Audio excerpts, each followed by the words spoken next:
See, my thinking was that they just paint. If we feel we need to mark it as a bit safer, we should rumble strip the line. So when cars roll into the line, when there's no cyclists there, they get a wee reminder. Right, everybody, the live stream has just come up, so we will stand for the karakia and then we will get into the meeting. Okay. Whakataka te hau ki te uru, whakataka te hau ki te tonga, kia mā kina kina ki uta, kia mā taratara ki tai, e hi ake ana te atakura, he tio, he hoka, he hauhunga, tihei moriora.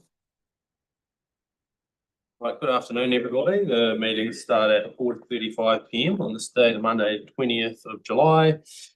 And just to remember that for everybody that the meeting is being live streamed and is available on the Community Board's YouTube channel if you wish to see the meeting later, and voting records are published in the minutes and on the website.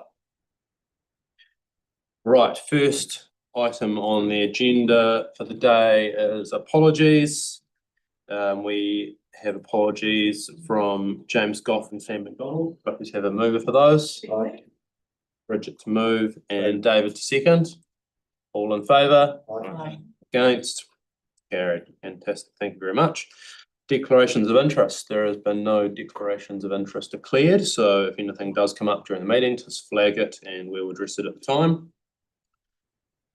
Item 3, confirmation of previous minutes. Could I please have a move for those? David, happy to move. Second. Okay, I'm happy to second. All right. So that will be all in favour. Against? Carried. Thank you, team. Right, public forum. We have one public forum today from Aorangi Road. Is there a Helena here to talk to Aorangi Road? Yep. So feel free to come up and take a seat.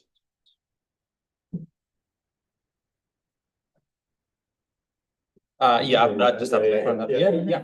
We don't bite. And it's 5 minutes, including time for questions. So the floor is yours. Okay, so I just start. Yep. All right. So my name is Helena, and I am a student at the University of Canterbury, and I work part-time.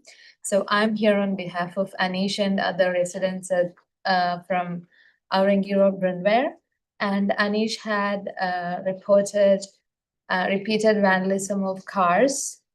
And this is not just one incident. There have been many residents who have been affected by this, including myself. And as a student who works part-time, it was really hard for me to afford something like that. And I am requesting the board to support us find a solution for this problem, because we, the people of this street, feel unsafe to live there, because this has been happening many times for the past 4 or 5 months now. And yeah, we haven't been able to find a solution to this. So it would be great if the board can help us to install a CCTV camera and also increase the patrolling in our area. So Bridget, question for you. Coming along to the board. I guess I've got some questions just around, I'm assuming all incidents that happen get reported to the police. Yeah. So it'd be quite interesting to get some records from the police from that, if we can, or if we can find, just to help strengthen the case. So then that can possibly help us get more police to do more regular checks in the area. We also have a community patrol group who might be able to help as well. Obviously they're really strapped for, sometimes it can depend on volunteers, but they are also quite a good alternative if we can't get police to be there. And they basically just, you know, they keep an eye on neighbourhoods that need that extra support. So we can definitely. So we have, the patrols have been made aware and they're going to increase their visibility in that area. Those are the things that come to mind. Yeah, and we may also be able to see what other recommendations we have around mitigations and what is council policy around what kind of resources or infrastructure they're willing to put in place to help minimise that type of thing. Aaron? Yeah, as was raised by Bridget, the community patrols are looking for extra volunteers. So if anyone that lives in the street area is interested, make contact through the board chair. They'd certainly love to have more volunteers, especially ones that are passionate about the area. Would be a win-win for everyone. Yeah, it's only like 1 day a month type thing. It's not like all the time. So. Yeah, so does anyone else have any questions? No? Okay, so yeah, so what we'll do is I think the team here will reach out to the different groups that can potentially provide some support or some feedback on what we can do to help there. And then I think that the team has your contact details so that they'll better reach out and let you know what we can and can't do and point you in the direction of anything that may need your input or feedback. Yeah, the one more thing. Anish had attached the pictures and the reply from the police in the mail that was sent.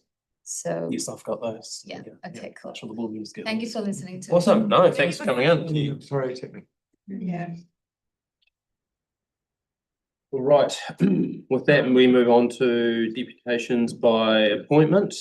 And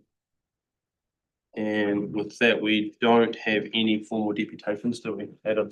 No? Okay. Excuse me, Jason, just a question, and it might be out of order, but is the mayor allowed to speak to Gardeners Road? We could probably, As a deputation. yeah, we could probably do that as a deputation on Gardeners Road. So with that, while we're still in deputations, about before we moved on, then I would like to invite the mayor to come and speak as a deputation on Gardeners Road agenda item. Thank you for joining us today. Oh, thank you, Mayor Phil. I just want to see how the other half lived out here in the sticks. Hi, everyone. I'm just, I've been talking to the transport today because Gardeners Road, I could not understand how on earth we could get to $1.8 million. I really, it blew my mind. I thought this is all very well having a budget of $2 million a year to blow it all in one place is beyond me. Now, one of the things, if you look at your pictures on computer, I think it's good. The bit from Sticks Mill Road up to Wilkinson's Road, a gritted path, fantastic. It's going to be dug up by a new subdivision one day. Yep.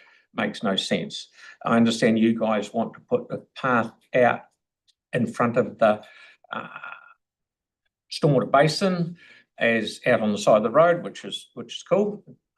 Now, the bit from the stormwater basin back to Claridge's Road, I know that if you go down there and have a look, the subdivision is right up behind those two houses.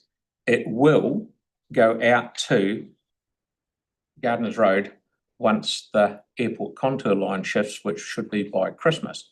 That won't change the zoning on the land instantly. The zoning will have to be changed, but I can't see any sense building a Flash Harry path down there when we can get the subdivider to do it going forward. So I've talked to some of the staff, and that's right. There is one coming in, and it's changed to a gritted path. Also, I'm not quite sure on this plan whether the gritted path, the new gritted path in front of number 234 Gardeners Road is actually by the boundary or it's on the edge of the road. So it needs to be a little bit of thought done to that, because the first thing that's going to happen when the new subdivision goes in, they're going to dig up whatever path we put in there to put their services in or to fill the land because the land's slightly lower than the road. There's going to be a lot of stuff going on when the subdivision happens. So I think if we just try and make it as cheap as possible, go down the side of the road, because it's already got about 1.5 meters wide gravel area there. It needs to be tidied up, made not a lot nicer. But just to make it a bit safer going forward, put some of those knock stick things on the side of the road, just to delineate a little bit between the where you're walking, people are walking there now. So here, if we make it a bit better, more people might walk there, but we don't want to have them cleaned up. But I cannot see the sense in Because you've got the side of the road is this high and the ground right next to the boundary is 1/2 metre lower. Yep. And it's to build a footpath in there up against a whole lot of old trees, which are all going to come out when the subdivision's done. I can't see the point. So I'm just saying, if it can be gritted path all along there, it's going to save one hell of a lot of money. And the other thing, I'm not quite sure because there's so many pages of recommendations there, whether you're putting lighting in or not, whether we just put a couple more street lights on the lampposts that are already there or not, rather than going berserk. So I can just see that being a lot better way out of it. So I'll sit and listen, and that's the end of me. Questions? Well, Sorry. there might be some questions for you off the back of that. So, yeah, they're done. I don't think you're getting away just yet. We've still got a couple of minutes left for questions. So for the board, does anyone have any questions for Phil on that one? I might have a couple, but Aaron, is there anything you wanted to raise? You go first, Jason. So Phil, just in your experience then, with those developments, you're saying essentially if we were to put AC in back off the road Against the boundary. it's almost a certainty when you're re-leveling any of that property for the development, so that's going to end up getting ripped out. Absolutely. But if you were to put it closer to the road surface, closer to the road as it is now, that likelihood would reduce to some degree if you were going to choose between AC and grit. Oh, yeah, absolutely. It's going to be, and what you're doing in front of the independent fisheries land, which is further towards Wilkinson's Road, that's a grit path. Yep. Whether you need to go to the trouble of putting timber battens in, or you just dig it out and put a grit path there, because it's going to be real soon that they're going to be doing it, and then why waste all that work on timber battens? So yeah, I'm just thinking it will. Yeah, to answer your question, yes, it will get ripped up and damaged. So we really should, potentially. It sounds like we really should be, because I don't want to preside over a decision personally where it's good for us now, but in 2 years' time we rip out $1.5 million worth of AC or something along those lines. It might not be that much worth, but it might not, but potentially, because I guess we were originally thinking about, okay, well, if we were going to be ripping anything out, it would just be where a new entrance into a subdivision or something might be along that strip. But if the level isn't right and we put it back, they're probably going to rip the whole lot out. So we want to make sure that we're clear on that one. So we can ask. Build the footpath, and then you find that the subdivider has to either build a retaining wall or whatever, whether his power has to go down the side of the road or not. And he'll probably be told by the subdivisions department to put a curb and channel on that side of the road as well. So it's just do the smallest amount you can. One more from me. Aaron might want to talk about this one. Is did you look at the Claridge's intersection as well, or was that something you had a little bit of a look at? Yeah, I had a bit of a look at it, and I thought it's a hard one. I reckon it works quite well as it is, because it's wide. I struggle with widening curb and channel on the other side of the road, on the airport side of the road, where the red lines are. And even down by Sticks Mill Road, I can't understand why there's curb and channel on that side. But the thing that also worries me that I now see on this plan is it looks like it's got a curb and channel all the way along from Claridge's to Sticks Mill Road. And I can't see the sense in that, because the subdivider will pay for that. Just lolly up the side of the road.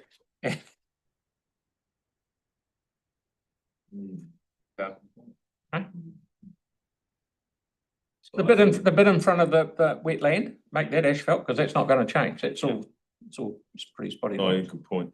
Yeah. Okay. Aaron, did you have any subsequent questions or anything? Yeah, so going on Jason's point on doing it, if we go to the road side of the lampposts and go along there, is it very hard if it's to do, well, I mean, you could literally widen the road to the lamppost with chip, or is it better just throw AC in there because the kids like skating on it? You could, for all that's involved, you could go down there with, you could just do AC over the top of it, because it's already got it won't be built to a standard, but for the amount of people are walking on it now, it's not failing. You could put 30, 40 mils of asphalt down there and it'd be solved. But knowing in the back of your mind, you'll probably rip it out. But it could, as I say, as Jason said, it could be a couple of years before that's done, but that'd be a lot easier than trying to build a proper footpath down on the Staff have given us advice that it could be several years' time, some of it's ripped up. Yes. So, anything from a few to several, so, Mm. yeah, okay, cool. Okay. Any other questions on that one there from anyone? Right, thank you very much for your time. Thank you for coming out, Mr. Mayor. All right, with that, we move on to presentation of petitions, of which there are none. So then we can move on to staff reports, and we were going to start with item number 11 on the staff reports, being the Elmwood Park Bowling Club proposed new lease. So if we could have our presenter, Felix. Come forward. Yeah, yep, team, yep, the team involved in that one, if you'd like to come and take a seat. And then, yeah, whenever you're ready, if you'd like to just do a wee run. And we'll speak to it. My Yep. name is Christopher Wood, and you know. Thanks very much for coming in. Yeah, the floor is yours. Yes, it's been a very full and effective done by the council. In fact, Stores and I worked quite a bit together in relation to matters to finally get to the stage where all issues relating to the lease have been resolved. It's a bit of an interesting situation, this lease, because it's the club has actually been in occupation of this piece of land now for about 98 years, coming up for 100 in a couple of years' time, without a formal lease actually ever been entered into. So it's somewhat unusual in that respect. It's in everybody's interest to obviously have a formal lease to preserve our interest and indeed the council situation as well. There's been agreement reached on the terms of the lease, both with legal input on both sides, so it's pretty much ready to go. We note that there's a very positive report from Mr. Dawson, who I've worked with, and I think that it's very much in the interest of everybody to resolve this and get the approval of the community board. Thank you. Thanks for your feedback. Yeah, so there might be some questions for Felix potentially from Bridget and David. So I guess while you're here, thank you so much for coming along. It'd just be good to get a bit of an update on how things are going with the club and the surrounding neighbours since we've last been in touch. Just would like to hear if you could give us any updates on how that's all going. Well, just in terms of just briefly in terms of the club, it's very much you came and opened our club buildings not so long ago. It was nice to see you again, and Mr. Cartwright as well. Thank you very much. So the premises are going well. The setup has been much admired throughout New Zealand, really. We've housed the National Bowls Championships within the last few months very successfully, and there was comment on television and everything about how well the club looks and is proceeding. So there it is club looks good, it's going well. There are really no particularly outstanding issues as far as we're resolved, as far as we're concerned. We have perhaps a little difficulty with one neighbour at the back of the premises, which you're aware of, but negotiations or discussions are taking place at the moment to resolve those sorts of issues. And I think that looks fairly positive, isn't it? And Felix, do you have anything to add? Well, just firstly, thanks to Chris and Neil for coming in and also pointing out an error in the report, which we'd like corrected on the minutes, if possible. Paragraph 4.4, the club moves with Snorbins Bowling Club, not Edgware. They all merge into one for me.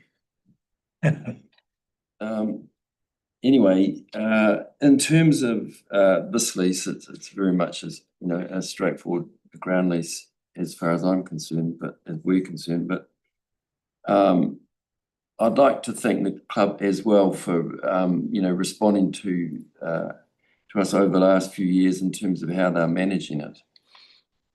And that we haven't had any complaints. You know, we had a history here, many of you will know.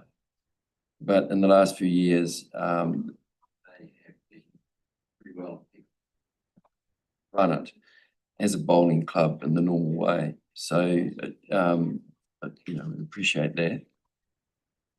There has been this outstanding issue with one neighbour with the plant that was put on the fence line, and we've been working with him recent months, and I'd like to thank the club again for the way they are handling it, and they've made it clear that they're prepared to look at some what mitigation that we can do to try and minimize to reduce the impact on the neighbour, which we tested. It is you know, it is at the limit of the standards. So, you know, there's certainly some issue there, and certainly for the neighbour who's you know, been a long-standing issue for him. So that's where we're at, and we look forward to resolving it with their help. So, Great, David. I just want to say thank you for coming along, and thank you, Felix, for your work. Obviously, I was at the club recently with the neighbour, and I totally endorse, you know, the cooperation and the goodwill that's shown on behalf of the club towards the whole neighbourhood, I'd say. And with that, I'm happy to move it. I'm happy to second. There are no questions. Now, were there any other questions off the back of that before we move through to that stage? No? Okay, now I think we're supposed to let everyone move away from the table before we get to that point. So we might let you guys go and sit down, and then we will make sure we're keeping the procedural team happy.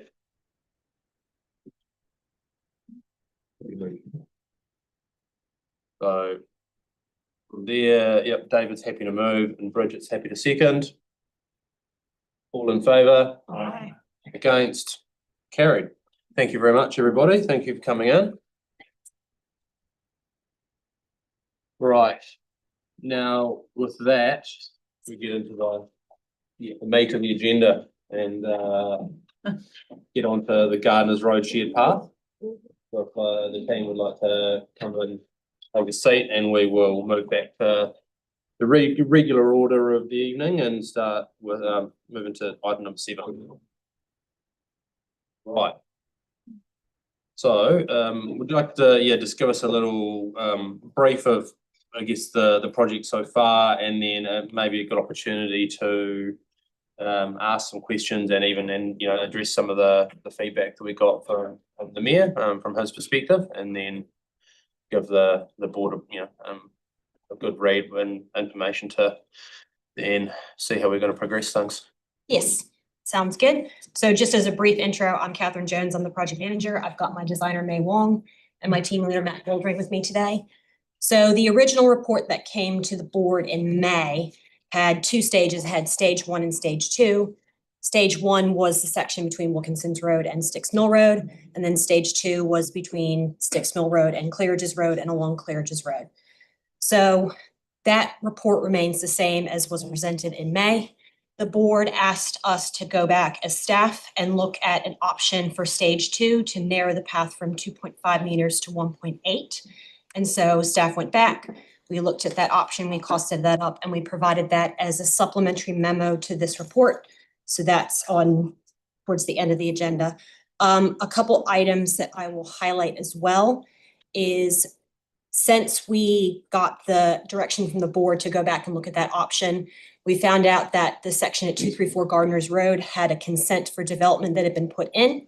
So what we decided as staff in that option is to change the section directly in front of 234 from AC to grit, knowing that the development would come in and formalize that as likely AC.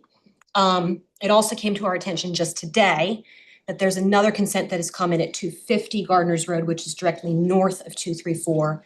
Now that development doesn't have the actual frontage on Gardeners Road being touched because of the airport zone line, But should the board wish to look at that section as being grit as well instead of AC, we would be able to do that as well.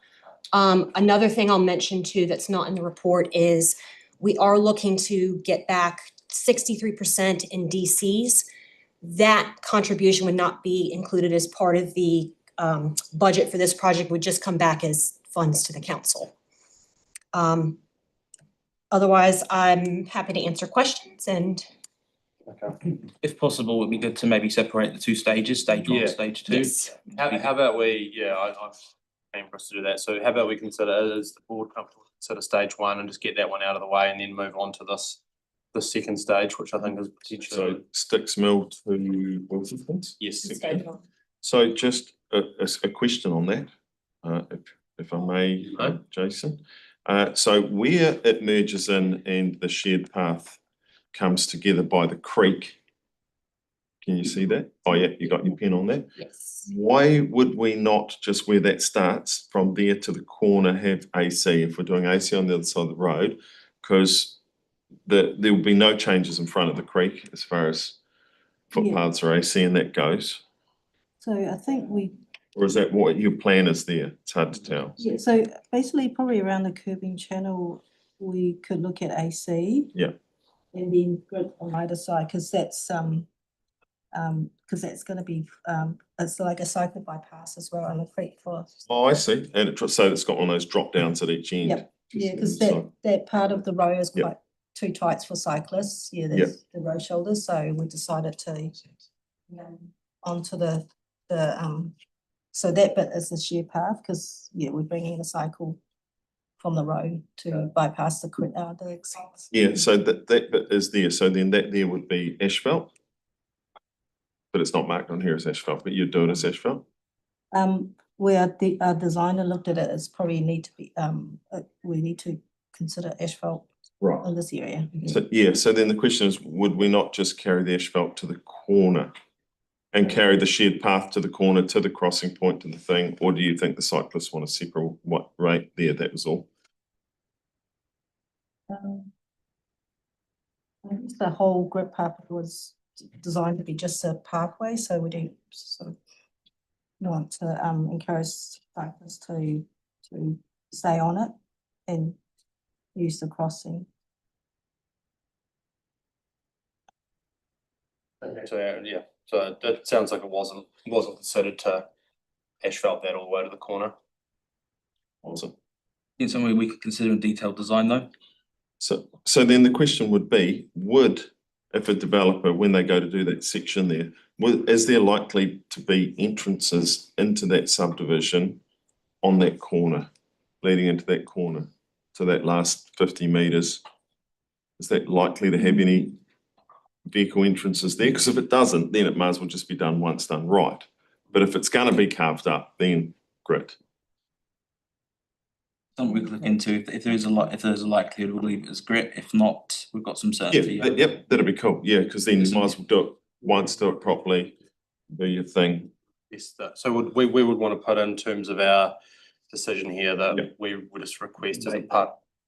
To make that. Yes, yeah, to request the possibility of, and detailed design of making that AC, assuming there's going to be no entrance onto the property from there or any other reason which would, But they might come back, when they talk to planning might go, look, we can't rule that out at this point, so then it becomes grit. But if they go, look, there's no chance we're letting an entrance in there right by a corner, so then, yep, curb it up. Yeah, and I guess my thinking is, in 5 years' time, all of a sudden there's a path down there and there's one little section that's grit and no one understands why, and it's because we didn't make that decision now and it wasn't really thought about, and then no one really wants to go back and do it because why bother? So if we can, with a reason, do that as long as there's no reason not to. Other than that, then Aaron, are you happy to move stage? Was someone happy to move stage one? Yep. At that point. Second, so. Yeah, so it's just stage one. Yes. With AC. Yep. Between Creek and Stickmill Road. Yep.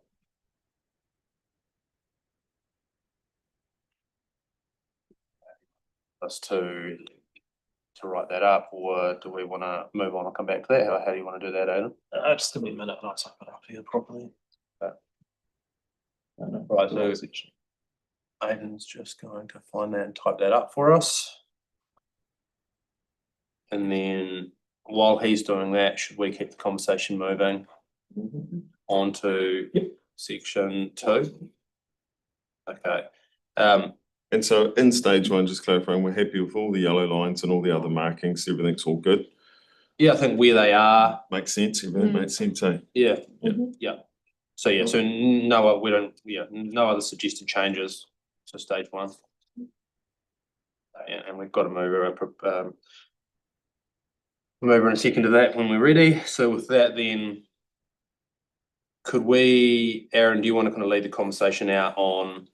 Yeah, so then, and then some of Phil's questions around the curb and channel, and then some of the other parts that you've got there. yeah, so if we could then do, as we move along, the mayor's suggestion over not curb and channeling on along here, either side of the road, but do the, but I think you do need one. And so just, I'm asking the question, do you need one at the park end where you've got it coming around there, or is that only there because going into 256, is that only there because we're doing the rest, or is it needed there to finish off outside the park? Well, there's already, at the retention basin, there's always some curbing channel. There's a little bit, yeah. Parking bay, so that's sort of, to tie it into that, as well as, I just put, giving a bit more separation from the path to the traffic as well, protections. Yeah, because there's lampposts right down there, because your plan doesn't move any lampposts, does it? No. No, okay. So then the suggestion just for levels and things and for keeping the cost down, to go the roadside of the lampposts, basically just seal up to the lampposts the whole way along, except for the areas that you're suggesting get gritted only. Is that doable? Through the chair, it's kind of fundamental change to design there. Putting the path in a different location and also changing curb to the stick-ons. Happy to look at it and do a new scheme and a safety audit, but I wouldn't be happy of recommending that today based on safety reasons. So if we wanted to consider, or could maybe Aaron go back a step and then talk about the develop, because well, maybe how about I'll just run with this one for a second. What are you guys' thoughts on the mayor's comments around if we do, even if we were to grip the path back off the road with the proposal here, I imagine that would require quite a bit of leveling and boxing and something along those lines, potentially, to get it flat enough at certain points to put the grip down. Was that a fair assumption? So that the current format, yeah. So then, what are your thoughts or feedback on the mayor's comments around when, it's relatively quickly that short turnaround that has come to our awareness that there's some resource consents and whatnot going in here for potential development.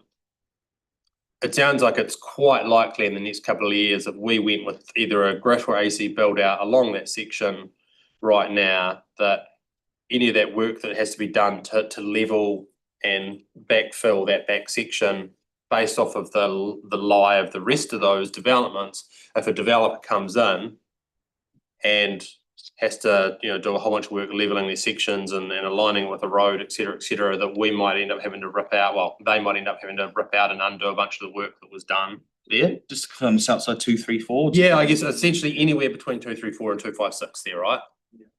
Yeah. Do you guys have any initial feedback on that? Because I guess the last thing we read from a first principles view, the last thing we want to do is go, yep, let's grit it because we know that it's going to change, but there's still quite a lot of costs involved in making sure that it's level as far back as it needs to be able to put it in. We go ahead and do that, and then 18 months, 2 years, 2.5 years time, a developer has to come in and go, oh, that's completely out of alignment with the rest of the section and how we want to do this development. So we're going to have to come in and clean out that work you've done and then essentially overlay that with whatever their plan is. And so that's something like, well, what, we don't want to necessarily spend $750,000 or something on a bunch of work there to get that level, and then realise that, oh, well, if we'd have just gone, let's delay another 4 weeks, push this back, get you guys to go back and essentially do, you know, re-scheme it and just push the path back off the road with some barriers like the mayor's suggested to the lights, then that's essentially minimal costs, put whatever safety we need to in place, and then in 2 years' time, the developer comes in and rips up and go, oh, great, you know, there was $750,000 there we didn't need to spend and we didn't. So that's kind of where I think where we're at. We haven't done the detailed cost comparison of the grit path in that location or closer to the road. I couldn't comment if it's going to be tens of thousands or hundreds of thousands. Yeah.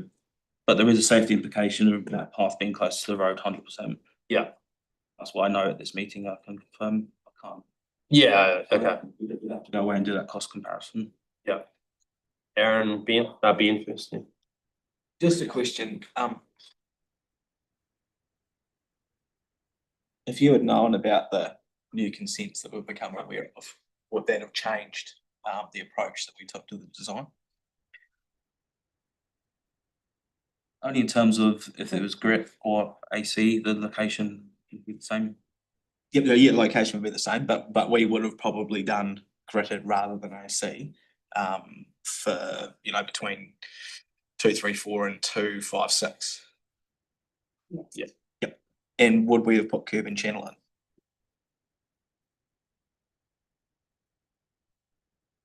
If we knew a development was coming within sort of 2-3 years, would we have put curb and channel in, or would we have waited for the developer to do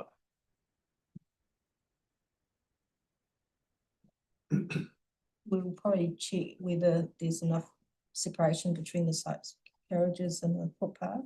If we're looking at. I guess ultimately the question is, do we need to put curb and channel in to do what we're doing with the path? Knowing now with a relatively short time frame that there is some development activity happening in the background.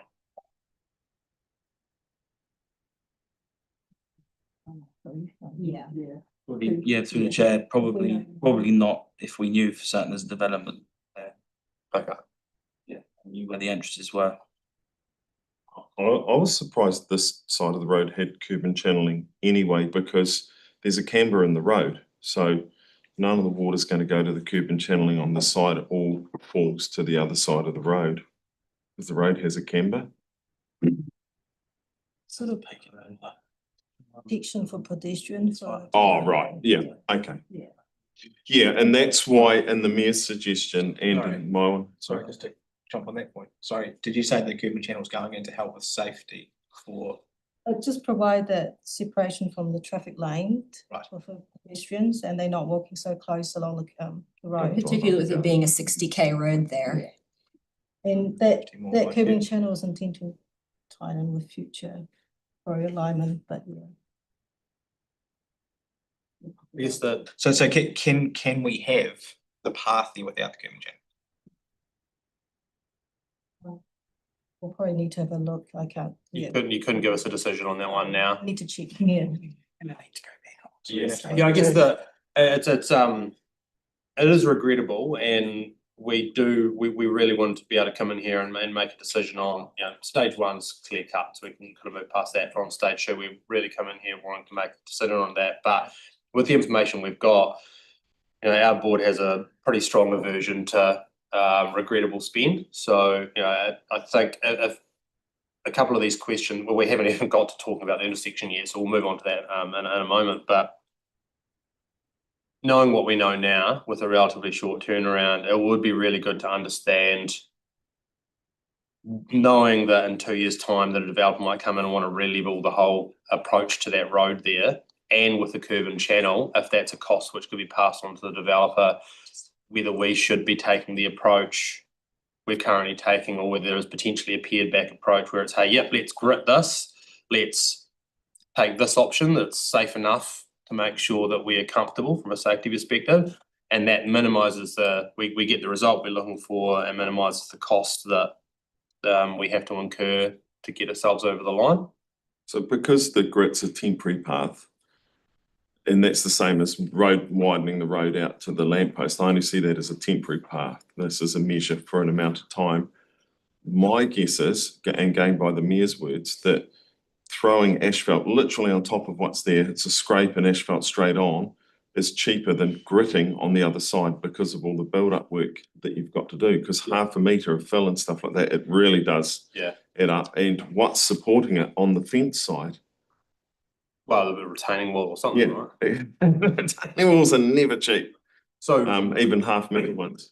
And look, when we need advice on that, we can't make that decision without that, right? So yeah, it comes down to the health safety, but the mayor's suggestion, it's one that I agree with as well, is that we use plastic bollards along pretty much where the current white line is, or somewhere around there. You guys will work it out because you go, look, we can put it there or there. But using a plastic bollard or something, which is a physical, not completely safe, but you've got to scratch your car quite well to hit anything, would be good. So I think on that section, we probably need to leave that on the table and address those questions. Yeah, sure. Through the chair, could I suggest one option could be to leave the grit path in the location it is at the moment, but we work through detailed design to only put curb and channel there if needed for safety reasons? Yeah, I guess the second part is could we put like a stage gate or a review gate in there on the detailed design? Because if the detailed design of that grit path is going to require a substantial amount of cost to level the back side of that grit path, which is then going to get ripped out by the developer, that's a cost which we're a bit averse to as well.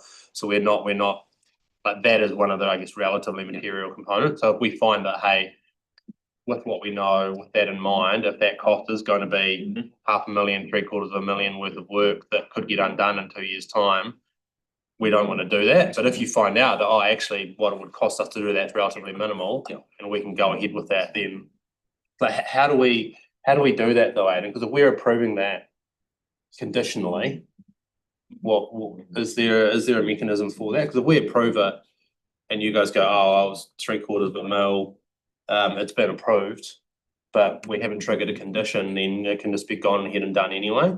Or can we do it conditionally around an assessment of that? Because that feels like we can't really make a decision like that, can we? So you want to be making the judgment? Because if you're putting it conditional on assessment, but who's assessing it? Then it's just going to, no offense to you guys, that's just going to be a staff decision at that point around whether you guys are comfortable about it, and that's about what is the point of no return from the cost of a retaining wall, which or some kind of back end support of that grit path, which then may end up having to get ripped out because the developer needs to completely re-level the sections. Like, are we comfortable putting that in staff's hand, or do we actually want to know what that looks like before we make a decision? Well, yeah, I think because they have to check on the safety aspect of whether they're allowed to widen the path next to between the lamppost and the road. The irony is that we'll walk down the white line right now. Yeah. So I mean, they're only going to be like 50 times safer. I think that whole stage needs to come back. Yeah, I'm leaning in that direction. Painfully, I'm leaning in that direction. Does anyone else have any, like, are we aligned on that as a board? Does that thinking? Just move to leave it on the line on the table. Leaves, Stage 2. Stage 2 on the table, unfortunately. But I'm picking stage 1 doesn't start until stage 2 signed off anyway. Chair, we would like to get that done soon as. Yeah, okay, so stage 1. So you could, Stage 1 can start. Oh, can get started. Turn, so right, good. Sold can be turned. All right, then should we just, I guess, probably feedback on the intersection? Because obviously, I think we've given pretty clear feedback on what I think, and maybe we need to clarify if you guys aren't clear there for that part of stage 2. But on the Claridge's Road, Gardeners Road intersection, Aaron, did you want to, or Ben, did you want to kick off on that one? I just had a question around why we're taking the slip lane out. 2 slip lanes. Yeah, I mean the one's probably left onto Gardeners from Claridge's. Usually, I guess having the slip lane is create quite a wide intersection for pedestrian to cross the road, and also safety as well with traffic's travelling quite fast because we generally try to sort of reduce, tighten the intersection down to encourage traffic to slow down when they turn. So that would be one lane to turn right and left. So if you had someone turning right, person turning left will be sitting behind them until they go. Yes, because as you know, you have two lanes side by side, there's wide, longer distance pedestrian to cross the road, and also there's also probably masking issue with, especially with cars side by sides, but hard to visibility with oncoming traffic. I think. Yeah, I mean, that is the same at pretty much every intersection though. Where you have a left turning lane and a right turning lane. Well, going forward with intersection design, we try to sort of stay away from two approach lane in terms of pedestrian safety and vehicle safety as well. So that's a council policy now that we're going away from having two lanes to one lane. It's part of our design. Design, Safety safety supersedes traffic flow. Well, in the last few years, would it be last? It's gradually increased. So I think safety is the number one. I guess the question is, from my side, is it for safety or is it because? Is it because the distance is then, unsafe for a pedestrian to walk across, or is it because that's the standard design policy that we only have one lane? So, crossing distance for pedestrian, and also getting collected with, left turning traffic as they cross, and also vehicle safety, turning out onto Garners Row as well. We would still have a pedestrian island in the middle of here. Yeah, Yep. that's intention to slow traffic down, entering Collage Road, and also for traffic exiting onto Garners Row as well. Right. Okay. Yeah. With a bit of a traffic calming. With pedestrians crossing at the intersection, having to cut off those two giveaway corners, why would we encourage pedestrians to cross at the widest bit of the intersection rather than like moving it down the road so they're not crossing at the most dangerous part of the intersection? Then we can keep those slip lanes. So moving the crossing down so we don't have to get rid of those slip lanes if it's for pedestrian safety. I don't know why we would encourage pedestrians to cross when boy racers could slip around. If you move the pedestrian crossing point down, they probably less visible to traffic. So That's and what also we've done for but we've done that at Sticks Mill. We just signed that off on intersection on stage 1. We moved them around the corner to cross. but we're talking about moving it further down. Yeah, so that's getting a bit too it's away from their desire line as well. Yeah. They might not cross where we want them to cross if we move it down. They tend to sort of stick to quite close to the intersection. As crow flies type stuff. Yeah, but we've done it at the other intersection. Okay, so would a question from me, maybe just to try and bring this back a little bit. Where it sounds like any redesign of that intersection, essentially any legacy format, if you make an adjustment to that intersection, you have to then start apply the new standards, the new safety standards, right? So it's not like we could say, could you bring us an option on that one where we retain the slip lane or have a right turning and the left turning? Would you be constrained by essentially the operating rules you have in that situation, or is there flexibility around that? Look at the option and get it safety audited and bring it back, but say with some degree of certainty with the new standards, it won't be the safest option, that's for sure. Yeah. So then the question is, how far back does the footpath have to stop from the corner to not trigger the intersection upgrade? I'm happy to just cut the footpath off 10, 20 metres early. Just people can walk in gravel and mud for 20 metres to not change the intersection. I mean, I'll go put some gravel down myself once it's in, but Phil will bring us Probably be there. cheaper than the council doing it. That's the best option. Well, you can't get compromised because the new standards supersede traffic flow, and in this area, traffic flow is a big deal and a big issue. And people just won't be happy that we go for the number of pedestrians. We now create all this extra congestion. So secondary question then to, I guess, try and clarify Aaron's position there. Could we leave that intersection as is and retain the, I guess, the status quo from a intersection layout perspective, but with the path obviously having the upgrade up to the current point of where the intersections are. So yeah, if that makes sense. Section and sort of encouraging to cross without proper facility that's supporting them.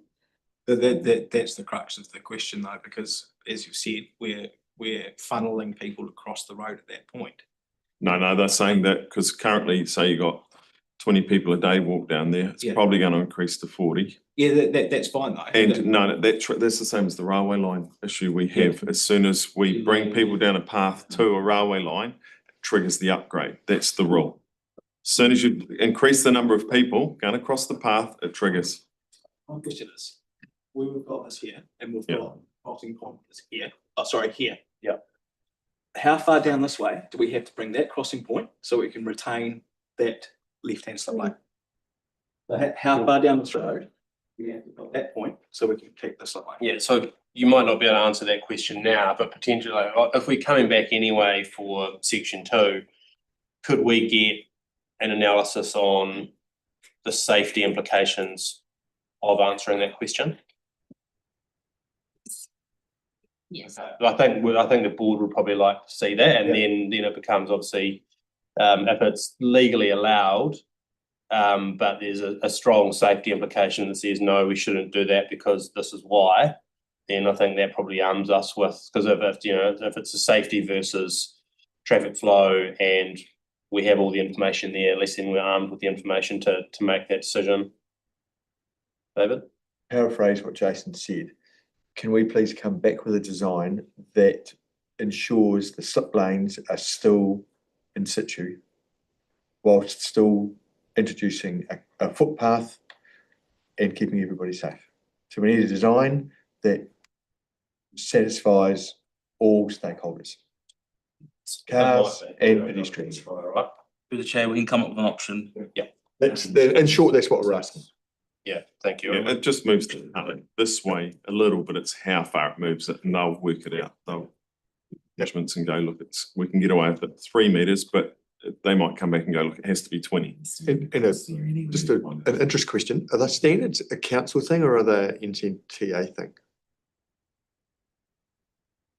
Through the chair, a bit of both. Yes, safety. In your experience, you know how you've got like this. I don't know what to call it. If we because you can see under the photo, that's the existing. Could you have one of those, one for straight traffic, and then another one here? So if I was a pedestrian and you had to get the path here, you go to pedestrian refuge lane, pedestrian refuge cross. Then we design something like that. To look at that as an option. Yeah, but you sort of understand where we're coming from. To be too mindful. So it's just Okay. Yeah, might just be with Aidan just really quickly for the board's benefit. Can we bring Google Maps up on screen and just show what, because the current design here, you can see the overlay of what the current corner looks like, but what's, but see the curve underneath. See from what you can see it. See the curve underneath. No, yeah, but you can't see that the weird little triangle island. The old one. Yeah, The right hand side, I think we should probably just really quickly see that. I think that just for the board, not everybody is intimately familiar with gardeners and claridges like we are, Aaron. Can you share screen there? Yeah, there we go. So yeah, so this is what it currently looks like. So you can see there, like essentially right on the corner, on the top right hand corner there too, it's pretty much ditch there. So you've got to run from the corner either to the triangle island or run almost up to where the little giveaway triangle is to get to a safe place in case a car comes around that corner and cuts you off. So there's a hole here. Yes, and so you've got to go from here to here to here, or run to here before there's enough road where you don't get cleaned out if a car comes there and doesn't see you. I run right down here all the time. So like you can see the current, we could see this part, but right now it does require a bit of road reworking here, and this will obviously get completely removed. So this is what we're talking about around the paths coming down here with that proposed layout and the thing. Where is it here where a crossing point could be retained without removing the slip lane up here? Because we are pulling that, I guess, the road quite far this way in that design. We're pulling it back quite a lot, which obviously creates a bottleneck. So just that might just be a useful view for people. What could be interesting on there as well, Jason, because you're right, it's going to get expensive building a boardwalk or whatever over top of the drain. That lane there continued down there, and so you've got to slow up a lot more to come around that corner. That would give you the space for the path. Is that possible? A little more rather than going the distance we have? Yeah, you let them, but that's kind of, yeah, we're not asking you for a solution, but you probably get a sense of what our preference would be from that. It's not necessarily super useful, but yeah, an option to retain the slipway and the right turn and not and see what that looks like from a pedestrian safety perspective. Because the traffic flow itself already demands a slip off there and a slip round there. So what we're going to end up doing, because all these subdivisions are going to open up to add 400 more houses, you're going to trigger a set of traffic lights at some point, and then that's just going to cost us a fortune, because you won't be able to get the cars out if you take away the slip lanes. So the interesting thing would be the traffic count on how many people are using the slip lanes. footpaths, The slip lanes. slip lane. Because if the preference is to do the slip lanes, then the through traffic that's going Gardeners Road heading north or south is inconsequential to the traffic that feeds in or feeds off it. Okay. All right. Is there anything else on that one particular one, feedback wise, we want to give, or are we happy to say we want to leave section 2 on the table? How long do we think it will be to come back? Another month? It would be more than a month. Yeah, need to options, it seems, some safety audits. Yeah. I think I'm comfortable with that, Aaron, at the expense of. What's on part 1, on stage 1 starting, would be good. At what point would we be delaying it? Like what the time frame that we have to make a decision so that we don't end up doing stage 1 and then stopping to do stage 2? 60. It's probably We forecasted spend this budget this year, so I think as long as we come back and get a decision in a couple of months' time, it shouldn't represent too much of a delay. When would it be finished by? Yes, speak. We're looking at having stage 1 and stage 2 completed by the end of the financial year next year, so about a year's So time. still July. Okay. All right, I think we can probably look to move on from there. I think One more question. So in the financial implications, in the cost to implement, I'm not even gonna get started on the almost 2 million, because I feel like that number's been pulled out of the air, like Dave Copperfield himself. But for do nothing, why is it 0.3 million? If you're doing, design cost Good already. wording. but it's getting paid 0.3 million to draw on an already existing road. That's staff time. Is that internal or contracted? So is that what we've spent so far? So if we today said I'd be do nothing, That would be my assumption. Yeah. can we find that out? Yeah, because I feel like Staff the- could be Let me tell you now. So, The 0.3 million is what has been spent on this project budget up to this date. so is that in our staff time, or have we use consultants to get to that? It would be staff time, but it would also be, if for the safety audits, we have consultants do those, and time with kinetics to do lighting assessments. So it's mostly staff time, but there is some external costs as well.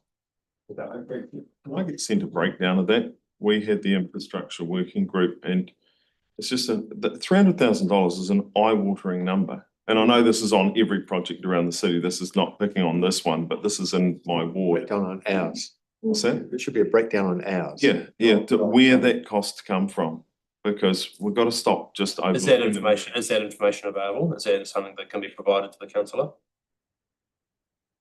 Yes, I just need to seek guidance on how, what I can give. Yeah, sure. Yeah, just how that number would get made up. But Yeah. yeah, Just because I know this project really well, it'll be good to see it on this one. It'd be hard to ask on another road that I don't know much about. But it would be good to know where those numbers are coming from and what the safety audits cost, the lighting one, so on and so forth. Sure. Okay. How's those resolutions looking at? Yeah. Okay, right. That can just be sent to me as an email. Yeah, sure, however that needs to be. Okay, that's fine.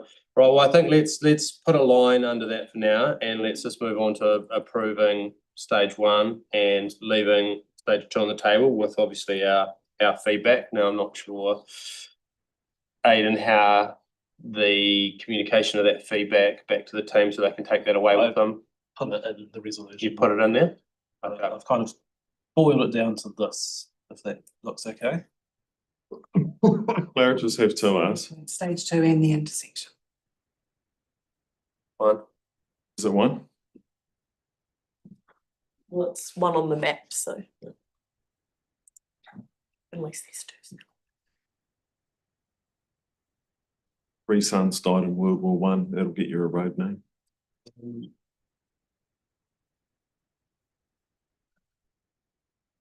So basically approving stage 1 and then deferring the rest of it. Yeah, stage 1 is where I've got it all up here.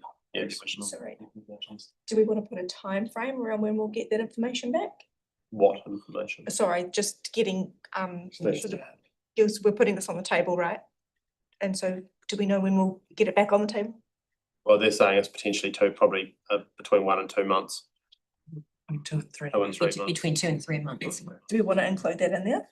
Well, I don't know if we I can don't hold think them. we need I don't to. think we can hold them to it. As soon as possible, you know. As soon as possible. Yeah. Does that cover? Yeah, Aaron, you comfortable with that wording around what we're leaving? I'm comfortable with that.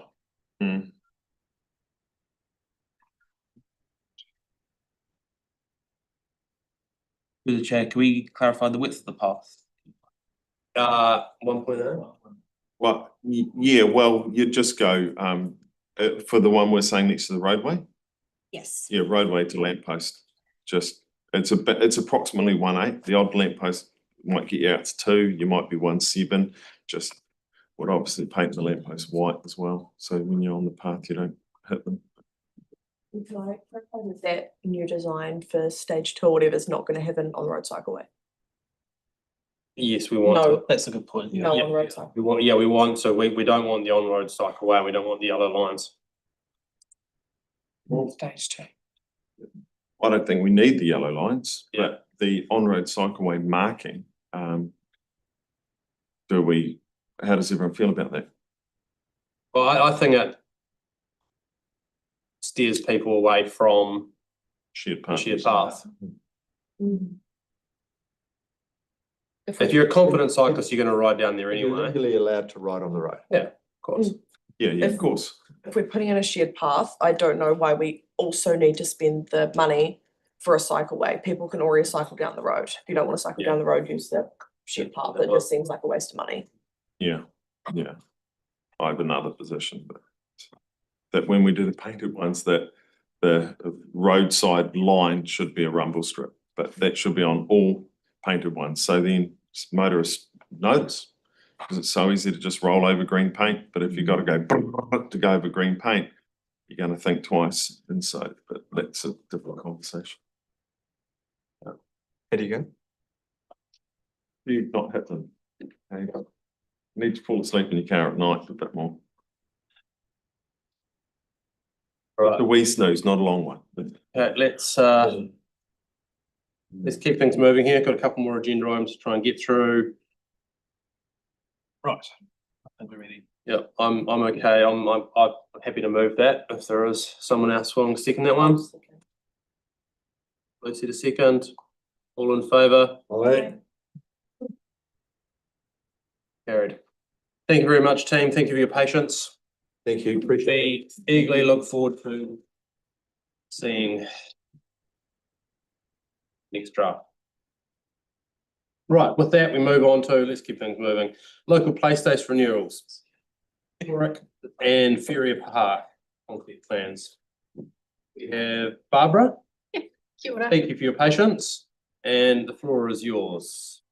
Right, given the time of day, I'm wondering if you've all read the report. I'm happy to just take questions. This one was a warm up, so. Here we go. Does anyone have any burning questions on these projects? It's not my area, but I'm. No? Yeah, awesome. Right, so David to second, David to move, Ben to second. Ferrier and two. Yep. All in favour? Aye. Against? Carried. That I didn't Fantastic. expect. Thank you. Thank you. Just wanted to see you sweet. Bill Hammond, play space upgrades and tree planting. Kia ora, I'm happy to take the same approach. Question. That's really good. Yeah, so does anyone have any questions? Does anyone have any questions on that one before we move it? Just on the tree planting, any fruit? Not at this stage, no. Okay, so, because our board, well, some of us had signalled would like to see at least one edible in every park that's suitable to the park. I don't want to comment too much on it not being an arborist. It's more Toby Chapman's teams to respond. But from a parks view, we do have some concerns around all parks, just in terms of we like to have, make sure that the community are there picking the fruit up. Often it leads to a lot of dead fruit on the ground, and especially when they're like picked or seeded ones that can then affect the mowers and operational staff from that. But I'm happy with Toby to. Have you ever grown cherries before? Can't say I have. They'll never hit the ground. Bird stealers. I mean, if you can get them yourself, you're doing well. But just things, I don't know. But it's definitely something that he's open to doing in the right environment, especially when there is a community group who's happy to. I just thought it was a really noble goal to have something in every park, like an almond tree, for instance, doesn't litter much. They're pretty cool. Walnut in the right location, but lemons, for instance. Yeah. And people, I mean, if you just tons of gin drinkers in this area, so they're never going to waste. Yeah, I think that's definitely something to bring up with the urban forest team. Just going to add that into the into the motion. But there'd be a suitable To request, if possible, to have a suitable one. Oh, great, done. Job done. I'll second. So are you happy to move that? Otherwise, no? Yes. David, you were happy to second? Okay, that's great. One comment from me. Fantastic addition to the community. That area of town is building out quite quickly, and it'll be a great resource for the families that are in that area. So thank you very much for the work that you guys have done on that one. Right, so we one sec, just gotta quickly push this one through. So yeah, all in favour? Aye. Against? Carried? Carried. Thank you very much. Thank you. Item number 10, Blythe Road, P3. I was there at council when we had this put through to us. It's a very significant and new initiative. I think it was only in Tauranga, I'm going to say, which we was there at Auckland, where the only other closed off street is. There's a sort of similar thing outside Cathedral Grammar, Chester Street East, but not quite as much. I'm happy to support the P3. I've spoken to the business owners on the corner. He was concerned that he wouldn't be able to get his car in and out, and that there was a space for him on Blythe Road. From the picture I can see here that he can still park his car. My question to you, which I did raise with Stephen Wright on Thursday, is that in the presentation to council, there was also the suggestion that there was a P3 on the opposite side of the road to the north of the existing pedestrian crossing. And speaking to Victoria Henstock, who's the councillor for that area, she's not aware of anything. So it's just probably just to give you the heads up that maybe there's some paperwork still coming. No, we are just looking at this one currently. And this was to be kind of proactive of what we're kind of expecting to see, that people won't be able to turn into telements, then they need somewhere to pull into. From what we've seen today, because today was day one, that's exactly what we need. There was a couple of people that were really going over people's driveways. So tomorrow this would be great to have in for them. But yeah, we are having a look at the other side of Blaze Road as well. Same with West Home. We're just keeping an eye on them at the moment to see. There's a very strong expectation from the Pepanui ward that there will be a P3 north of the pedestrian crossing happening in the short term. Yeah, we'll keep an eye on it. On that front, any other questions? No? I just had one. So I understand that this is going to be reviewed and it's a trial. When is the end of that trial, and what will be used to assess whether this trial has improved the safety rather than simply So this P3 isn't a trial. But isn't it connected to one of the trials? So this will support it, but the P3 would remain anyway, because it would still be a space for people to be able to safely drop their children to schools. Yes. Okay, no questions other than that. We have a move for that. David to move. Anyone to second? Maybe a second. To second. All in favour? Against? Carried. Fantastic. And with that, we come to the last item on the agenda, being the Community Board Area Report. Marianne. Happy to take it as read and answer any questions if you've got them. Does anyone have any questions on the area report?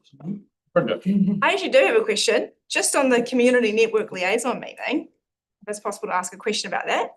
Just about I understand that Keep Christchurch Beautiful came along to speak and as a representative of that, yes, and also Lucy is too. Just wanting to know what in the room, what was the interest of the Adopt a Spot that Tori talked about?